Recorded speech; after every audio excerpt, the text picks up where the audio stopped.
விஜய் கூட screen space share பண்ணிருக்கீங்க. அடுத்தடுத்த படங்களில் யார் கூட ஸ்க்ரீன் ஸ்பேஸ் ஷேர் பண்ணணும்னு உங்களுக்கு ஆசை? முதல்ல இது அங்கீகாரம் கிடைக்கட்டும் சார். அதாவது ஒரு நடிகர் ஆகணும்னு 81 நான் வந்தேன் சார், இல்லையா? இதே பிப்ரவரி 14 சட்டம் ஒரு அன்னைக்கு ஒரு நடிகன் ஆகணும், ஒரு இயக்குனர் ஆகணும். அப்போ எனக்கு என்ன இருந்துச்சு, நம்ம ஒரு இயக்குனராக ஜெயிக்கணும், நமக்கு ஒரு அங்கீகாரம் கிடைக்கணும். அது கிடைச்சது. பல மொழிகளில் போனோம், ஜெயிச்சோம். அதே மாதிரி இந்த அங்கீகாரத்தை முதல்ல நீங்க கொடுங்க. என்ன கேட்குறேன்னா, இந்த நடிகன்ற ஒரு அங்கீகாரத்தை நீங்க கொடுத்தீங்கன்னா அதுக்கப்புறம் நான் என்ன செய்யணும்னு நான் டிசைட் பண்ணுறேன். இல்லை, அந்த அங்கீகாரம் அப்படின்றது படம் ஆரம்பித்த நாள்லேருந்து audio launch, first look posters, ப்ரொமோஷன்ஸில் ஓரளவுக்கு கிடச்சிருச்சு. இதை தாண்டி உங்கள் மகன் விஜய் கூட நீங்கள் ஒரு படம் நடிப்பீங்க அப்படின்னு அதான் சார், இப்போ நானாக போய் யார்ட்டையும் வாய்ப்பு கேட்கறது இல்லை சார். நானாக போய் இந்த வாய்ப்பு கூட நானே கேட்கல, என்னை தேடி வந்தது. இப்போ அடுத்த வாய்ப்பு இப்போ தனுஷ் சாரோட நடிக்கிறேன். அதுவும் வெற்றிமாறன் சார் ப்ரொடியூஸ் பண்ணுறாரு. அவங்க கேட்டாங்க, நான் நடிக்கிறேன். அதை போல் உங்கள் இளைய தளபதி கேட்டாருன்னா நடிப்பேன், இல்லை சூர்யா கேட்டாருன்னா நடிப்பேன். இப்போ நடிகன்னு ஒரு அங்கீகாரம் கிடைச்ச பிறகு நம்ம அதுக்குள்ளே போக வேண்டியது. ஆனால் ஒன்று மட்டும், ஒரு அப்பா கேரக்டரு, ஒரு அண்ணன் கேரக்டரு, இதெல்லாம் நமக்கு வேண்டாம். நமக்கு பணத்துக்காக நடிக்கணும் அப்படின்றத நான் தாண்டிட்டேன். நான் எனக்கு அந்த கேரக்டர் பிடிக்கணும். அந்த கேரக்டரால சமூகத்துக்கு ஏதாவது நல்லது கிடைக்குதா, காசு கிடைக்குதான்றது அப்புறம், அந்த கேரக்டர் நான் பண்றதுனால யாருக்காவது பிரயோஜனப்படுதா அப்படின்னு பார்ப்பேன். நான் அப்படி பார்த்து அப்படி கேரக்டர்ஸ் வந்தா தொடர்ந்து நடிப்பேன். பவர்ஃபுல்லான கேரக்டர்ஸ் நடிக்கணும்னு சொல்லி சொன்னீங்க. பவர்ஃபுல் அப்படின்றது நான் சொல்றது மெசேஜ் ஓரியன்டா சொல்றேன். பட் இது கூட பவர்ஃபுல்லான கேரக்டர் தான். பட் அவர் பண்ணியிருக்கிறது, ஸ்க்ரீன் பிளே பண்ணியிருக்கிறது, என்னை இது டெல்லிங் பார்த்தீங்கன்னா, மேக்கிங் பார்த்தீங்கன்னா முழுக்க முழுக்க ஹியூமராக இருக்கும், ரொம்ப லைட்டராக இருக்கும். பவர்ஃபுல்லுன்றது நாங்கள்லாம் அந்த காலத்தில் பவர்ஃபுல்லாக தான் எடுப்போம். அதில் டைல்யூட் ஆக மாட்டோம். அப்படி இல்லை, நையப்புடைன்னு டைட்டில் வச்சுக்கிட்டாரு. இந்த நையப்புடைக்கு ஏற்ற மாதிரி கண்டென்ட் வச்சுக்கிட்டாரு. அதை டெல்லிங்கில் உங்கள் ஜென்ரேஷன்லாம் லைக் பண்ணுற மாதிரி சொல்லியிருக்கிறாரு. டேரக்டராக தமிழ் இண்டஸ்ட்ரியில் உங்களுக்குன்னு ஒரு பேரை உருவாக்கி வச்சுருக்கீங்க. இப்போ நடிகராக ஒரு முழுநீள படத்தில் நடிக்கும்போது யாரை உங்களோட இன்ஸ்பிரேஷனாக, யாரை முன்னிறுத்தி உங்களோட அந்த நடிப்பு பயணம் இருக்கணும் அப்படின்னு நினைக்கிறீங்க? என்னுடைய தாத்தா எனக்கு இன்ஸ்பிரேஷன். அந்த தம்பி ஒரு ஓல்டு மேனை வச்சு கதை பண்ணணும்னு சொன்ன உடனே எனக்கு என் மைண்டில் வந்தது என் தாத்தா. தாத்தா தான் எனக்கு ரோல் மாடல். ஏன்னா அப்படியாப்பட்ட ஒரு தாத்தா நான் அணுவாக ரசிச்சிருக்கிறேன். எல்லாரும் அவர் திட்டுவாங்க, நான் மட்டும் என்ஜாய் பண்ணேன். ஏன்னா நானும் அப்படித்தான், நான் சின்ன வயசுல இருந்தேன். அதனால எனக்கு வேற யாரும் சினிமாவில் ரோல் மாடல் கிடையாது. பட் ஒருத்தர் சொல்லணும்னா அந்த பாலிவுட்ல அமிதாப் சொல்லலாம். ஏன்னா அவர் இப்போவும் ஹீரோவா பண்ணிட்டு இருக்கிறாரு, ஏத்துக்கிட்டு இருக்கிறாங்க. ஏன்னா அவர் சின்ன வயசுல இருந்தே நடிச்சுட்டு வந்ததுனால இன்னைக்கு நடிக்கிறாரு. நான் அப்படி இல்லை, எனக்கு நடிப்புல பேஷனே கிடையாது. போன படம் டூரிங் டாக்கீஸ்ல சும்மா நானே என்னுடைய அசிஸ்டன்ஸ்லாம் பிக்னிக் போகும்போது ஒரு ஷார்ட் ஃபிலிம் எடுத்தோம். அதுதான் டூரிங் டாக்கீஸ் ஆச்சு. விளையாட்டா கையில் 5D எடுத்துட்டு போயிட்டு ஒரு 10 நாள் இதுக்கு போயிருந்தோம், சிம்லாவுக்கு போயிருந்தோம். அப்போ ஏன் சும்மா போகணும், எதையாவது எடுப்போமேன்னு சொல்லிட்டு கையில் கேமராமேனையெல்லாம் கூட்டிகிட்டு போய் சும்மா விளையாட்டா அப்படி இப்படி எடுத்த படம் தான் டூரிங் டாக்கீஸ். அது சீரியஸாக எடுத்த படம் இல்லை. பட் இது உண்மையில சீரியஸாக ஒரு தொழிலாக நினச்சி நான் பண்ணியிருக்கிறேன். உழைச்சிருக்கிறேன் கடுமையாக. என் ஏஜுக்கு மேலே நான் உழைச்சிருக்கிறேன். ஏன்னா ஏஜுக்கு மீறி ஒரு கேரக்டர் கொண்டா இந்த தலையில் வச்சுட்டாங்க, அதுக்கு நம்ம ஜஸ்டிஃபை பண்ணி ஆகணும். தியேட்டருக்கு படம் பார்க்கறது இந்த குரூப் தான், 10 வயசுலேருந்து 30 வயசு. அவங்கள நம்ம டார்கெட் பண்ணணும். ஸோ அவங்க என்ஜாய் பண்ணணும். அவங்க என்ஜாய் பண்ணணும்னா இன்னைக்கு இருக்கிற டெக்னிக்கலா நம்ம இறங்கி வரணும். அதான் ஒரு உதாரணத்துக்கு ஒண்ணு நடந்தது. ஒரு அவுட்டோர்ல ஒரு சீன் எடுக்கிறோம், ஒரு எமோஷன் சீனு. ரொம்ப சிம்பிளா தான் சொல்லுவார் அவர், பெருசா ஆக்ட் பண்ணி காட்ட மாட்டாரு.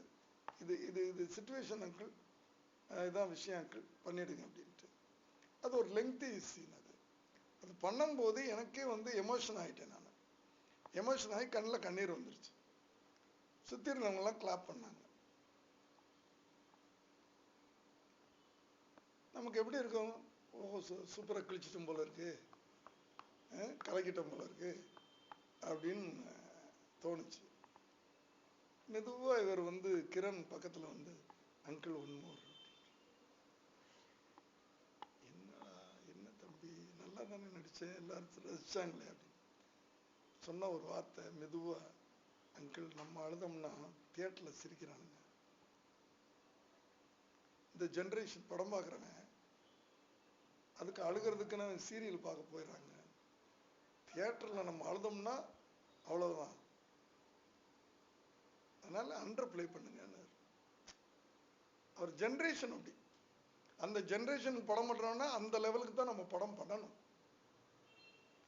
அதனால அதுல வந்து குறியா இருந்தார் அவர். அதனால அப்படி என்ன மோல்டு பண்ணாரு. நானும் வந்து ஈஸியா வந்து மோல்டு ஆனேன். அது காரணம் வந்து என் பேரன்னு சொல்லலாம் ஒரு விதத்துல. என் பேரன் லெவலுக்கு அவனோட இன்னும் கிரிக்கெட் ஆடுறது, இது பண்றது, அப்படி இருப்பேன் நான். ஓடிக்கிட்டே இருக்கணும். 3 தடவை ஹிமாலயா போயிருக்கேன். ட்ரெக்கிங் பிடிக்கும். 20 மைல் 21 மைல்லாம் அசிஸ்டண்ட்டை கூட்டிக்கிட்டு, நாங்கள் அசிஸ்டன்ஸோட போவேன். எப்போ பார்த்தாலும் என்னோட இந்த 25 வயசுக்குள்ளதான் பசங்க இருப்பானுங்க. அப்படி என்னுடைய லைஃபே அது. ஸோ ஈஸியாக அடாப்ட் ஆகிட்டேன். நீங்கள் சொன்ன நான் ட்ரெஸ் பண்ணுறதும் சரி, நான் வெளியே போகிறதும் சரி, நான் வந்து அப்படிதான். என் லைஃபே அப்படிதான். எனக்கு வந்து வயசாகி போயிடுச்சு அப்படின்ற ஒரு எண்ணமே கிடையாது. அடுத்தது நம்ம பார்க்குற தொழில் சினிமா தொழில், இதில் ரிட்டைர்மெண்ட் கிடையாது. நீங்கள் பாலுமகேந்திரா சாரை பார்த்தீங்கன்னா, சாரதுக்கு அவர் இறக்குறதுக்கு 15 நாளைக்கு முன்னாடி, இன்னும் நல்ல ஞாபகம் இருக்கு, பிரசாத் ஸ்டுடியோவில் ஒரு ஃபங்க்ஷன், ஒரு நூல் வெளியீட்டு விழா.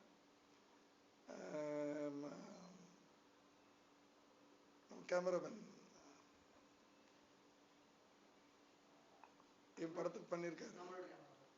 இல்லை இல்லை, CJ Rajkumar, correct. CJ Rajkumar ஒரு புக் எழுதியிருக்கிறாரு. அதை கேமராமேன் நம்ம பாலுமகேந்திரா வெளியிடுறார். அந்த ஃபங்க்ஷன் நடந்துச்சு. அதில் பேசுகிறார் பாலுமகேந்திரா சார், நான் இன்னும் 2 கதை ரெடி பண்ணிட்டேன், இந்த 2 கதை நடிக்க போகிறேன் அப்படின்னு பேசுகிறார். பேசி 15வது நாள் இறந்துட்டார். அவர் எந்த அளவுக்கு அதை நேசிச்சிருக்கிறாரு அப்படின்றதான். படுக்கல அவர், படுத்து நம்ம வெண்டிலேட்டர்லாம் படுத்து சாகிறது கொடுமையான விஷயம். ஸோ அந்த எனர்ஜி என்னை பார்க்கறதுக்கு, நான் முன்ன வந்து கல்யாண மண்டபத்தில் இருப்பேன். அந்த படியேறி வருவார், நம்ம கையை பிடிச்சோம்னா, இல்லை சேகர் நான் வர்றேன் அப்படிம்பாரு. அப்படி நம்ம வந்து சினிமா வந்து நம்மளை எப்பவுமே யூத்தாக வச்சிருக்கோம். அது ஒரு பெரிய விஷயம். சினிமாவில் இருக்கிறவங்களுக்கு வயசாகாத காரணமே அதுதான். பல ஹீரோக்கள் இன்னைக்கு வந்து இந்த வயசுலயும் கதாநாயகராக நடிச்சுக்கிட்டு இருக்கிறதுக்கு அது ஒரு பெரிய ரீசன். சினிமா வந்து புதுசு புதுசாக நம்ம திங்க் பண்ண வைக்குது. புதுசு புதுசாக திங்க் பண்ணும்போது நம்ம புதுசாக மாறிக்கிட்டே போகிறோம். இன்னைக்கு ஜென்ரேஷனோட பழக முடியுது, அதனால அப்படி ட்ரெஸ் பண்ண முடியுது. 19 வயசு டேரக்டர், அதுவும் வந்துட்டு டெபியூட்டட் டேரக்டர். அந்த மாதிரியான ஒரு சுச்சுவேஷனில் ஒரு 70 படங்களுக்கு மேலே எடுத்த ஒரு பெரிய டேரக்டரை வச்சு ஒரு படம் பண்ணும்போது அவர்கிட்ட சீன் சொன்ன எக்ஸ்பீரியன்ஸ் எப்படி இருந்தது? ஆக்சுவலாக வந்து அவர்கிட்ட நான் சீன் சொல்லலை. லேப்டாப் ஓப்பன் பண்ணி நான் அவருக்கு காமிச்சேன். ஏன்னா எனக்கு வே ஆஃப் ஸ்பீக்கிங் வராது. Because I will suffer a lot in speaking skills. அவர் வந்து அதை வந்து ஈஸியாக புரிஞ்சுக்கிட்டார். அது எனக்கு ரொம்ப ரொம்ப ஈஸியாக இருந்தது. ஒரு விஷயம் இதான் சார், தான் விஷயம் அப்படின்னு சொல்லிட்டு அதை வந்து புரிஞ்சுக்கிட்டாரு. அவர்கிட்ட நிறைய விஷயங்கள் கற்றுக்கிட்டேன். அதுவும் இல்லாமல் இப்போ தான் நான் ஃபர்ஸ்ட் மூவி இது. ஆக்சுவலாக இதுக்கு முன்னாடி நான் அசிஸ்டன்ட் கேமராமேனாக ஒரு 4 ஃபிலிம்ஸ் ஒர்க் பண்ணேன். சுகுமார் சார்ட்ட, சுகுமார் சினிமாட்டோகிராஃபர் எல்லாருக்கும் தெரியும். இப்போது லாஸ்ட்டாக கூட கெத்து மூவி அதில் தான் ஃபைனலாக நான் ஒர்க் பண்ணிட்டு வந்தேன். ஸோ இந்த மாதிரி ஒரு விஷயத்தில் எனக்கு அவர்கிட்ட நிறைய சினிமா அப்படின்றது என்ன அப்படின்றத நான் நிறையா கற்றுக்கிட்டேன் அவர்கிட்ட. டிரெக்ஷன் இல்லாமல் அதையும் தாண்டி நிறைய விஷயங்கள் எங்களுக்குள்ள சுவாரஸ்யமாக இருந்தது. பொதுவாக இங்கே இண்டஸ்ட்ரியில் பொறுத்த வரைக்கும் வந்துட்டு முதல் படத்தை ஒரு ப்ரொடியூசர்கிட்ட போயிட்டு சொல்லி ஓகே பண்ணுறது அப்படின்றது ரொம்ப ஒரு கஷ்டமான விஷயம். அப்படி இருக்கிற பட்சத்தில் 19 வயசு முதல் பட டைரக்டராக ஒரு இண்டஸ்ட்ரியிலேயே பெரிய சூப்பர் ஸ்டாரை வச்சு படம் பண்ணிட்டு இருக்க தானு சார்கிட்ட போயிட்டு கதை சொன்ன அனுபவத்தை பற்றி சொல்லுங்கள். ஆக்சுவலாக ஃபர்ஸ்ட் நான் தானு சாரை போய் மீட் பண்ண போகும்போது என்கிட்ட ஒரே ஒரு ஷார்ட் ஃபிலிம் இருந்தது என் லேப்டாப்பில். நான் அவரை போய் மீட் பண்ணி இந்த மாதிரி ஃபர்ஸ்ட் பார்க்க போகும்போது ஒரு 2 days அவர் வந்து என்னை பார்க்கவே இல்லை. 3rd day தான் வந்து பார்த்துட்டு இந்த மாதிரி உள்ளே கூப்பிட்டு பேசினார். நான் இந்த மாதிரி லேப்டாப் காமிச்சேன், ஓப்பன் பண்ணி அவர் ஒரு 10 minutes பார்த்தாரு. ரொம்ப பிடிச்சிருந்தது அவருக்கு. இந்த பையன் ஏதோ வச்சுருக்கான், ரொம்ப நல்லா இருக்குன்னு சொல்லி அவரே வந்து என்கரேஜ் பண்ணார். சந்திரசேகர்கிட்ட நீங்கள் போய் பேசுங்க அப்படின்னு சொல்லி ஆஃபீஸ்க்கு வந்து சந்திரசேகர் சார் பார்த்து. படத்தில் ஒர்க் பண்ண டெக்னீஷியன்ஸ் அவங்களோட ரோல் இந்த படத்தில் எப்படி இருக்குன்றத பற்றி சொல்லுங்கள். இந்த படத்தில் முக்கியமான ஒரு டெக்னீஷியன் சினிமாட்டோகிராஃபர் கேமராமேன் ஜீவன் சார். அவர் வந்து என்னோடய அப்பா தான். என்ன சொல்கிறது, ஒரு அப்பா பையன் அப்படின்னு இல்லாமல் ஒரு டெக்னீஷியனாக எனக்கு வந்து ஒர்க் பண்ணி கொடுத்தாரு. ஆக்சுவலாக ஒரு 4 ஃபிலிம்ஸ் டிரெக்ட் பண்ணியிருக்காரு. எனக்காக இந்த படத்தில் வந்து சினிமாட்டோகிராஃபி பண்ணி கொடுத்தாரு. எனக்கு எப்படியும் எல்லாருக்கும் தேவைப்படும். இப்போ நம்ம எக்ஸாம் எழுதுனா கூட கைடுன்னு ஒன்று வீட்டில் அடம்பிடிச்சி வாங்குவோம். அந்த மாதிரி தான் இதுவும் ஒரு ஃபர்ஸ்ட் மூவி. ஸோ எனக்குன்னு ஒரு கைட் தேவைப்பட்டது. அதான் நான் என்னோடய அப்பாவை இதில் வர வச்சு ஒரு ஹெல்ப்ஃபுல்லாக எனக்கு சப்போர்ட் பண்ணார். ஸோ எல்லாமே நல்லா போச்சு. இந்த படத்தோட மியூசிக் டைரக்டர் தாஜ்னூர் சார். அவர் வந்து இப்போது ரீசெண்டாக ஸ்ட்ராபெரி மூவி பண்ணியிருக்காரு. 4 பாட்டு மட்டும் ரொம்ப சூப்பராகவே வந்திருக்கு. அதே மாதிரி லிரிசிஸ்ட்டு அகெயின் விஜய் சார். அவர் பற்றி நம்ம சொல்ல தேவையில்ல, பெரிய சாங் லிரிசிஸ்ட் அவர். விஜய் சாரை டெக்னீஷியனாகவும் இல்லாமல் எனக்கு பர்சனலாகவும் தெரியும் அவரை. ஸோ எங்களுக்குள்ள ஒரு ரிலேஷன்ஷிப் நல்லா அமைஞ்சது. Editor Don Bosco, Sundarapandian, Kathirvelan Kadhal மூவிலாம் பண்ணியிருக்காரு. ஒரு பெரிய எடிட்டர். ஸோ எங்களுக்கு ஒரு பெரிய டீம் அப்படின்றது ஃபிக்ஸ் ஆகிடுச்சு. இந்த டீமோடு நான் இருக்கேன் அப்படின்றது நினச்சா ஃபர்ஸ்ட் ஃபிலிம் அப்படின்றது ரொம்ப எக்ஸைட்மெண்ட்டாக இருக்குது.